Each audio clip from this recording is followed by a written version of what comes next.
गत जून 9 तारिख रे संध्या 4टा बेलू आमर लंगापोष थाना मोहुलपाली अंतर्गत ग्रामवासी जड़े संतोष कुमार नायक थाना को आसी रिपोर्ट करते से दिन जून 9 तारिख दिन सकाल 10टा बेले गोटे हीरो होंडा मोटरसाइकेल जड़े पुरुष लोक आ जड़े स्त्री लोक आसी संतोष कुमार नायक को कही आम सरकारी घर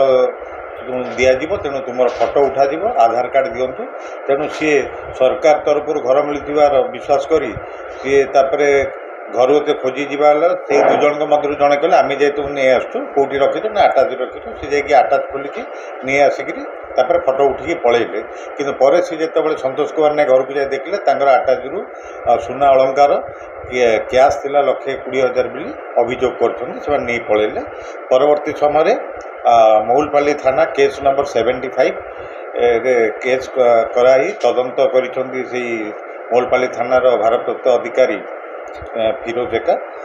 तो घटनार तदंत समय गोटे स्पेशल टीम गठन कराइला आमर फिरोज एका जे वाइस अच्छे सी अन्य अफिसर को लेकर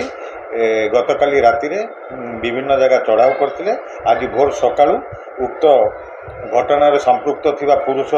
जहाँ ना समीर साहू घर हूँ सबडेगा तलसेरा थाना अंतर्गत आउ जड़े महिला घर हूँ किंजरीकेला सुंदरगढ़ डिस्ट्रिक्ट से जन गिरफ कर आम जो चोरी होता सुना अलंकार जबत हो कैश भी जबत हो आज से गिरफ कर कोर्ट चालान कराई अधिक तदंत चली जना पड़ी से ओडिशार सुंदरगढ़ जिला और आखापाखा जिले से प्रकार ठकई कर बहुत क्राइम कर तदंत चली।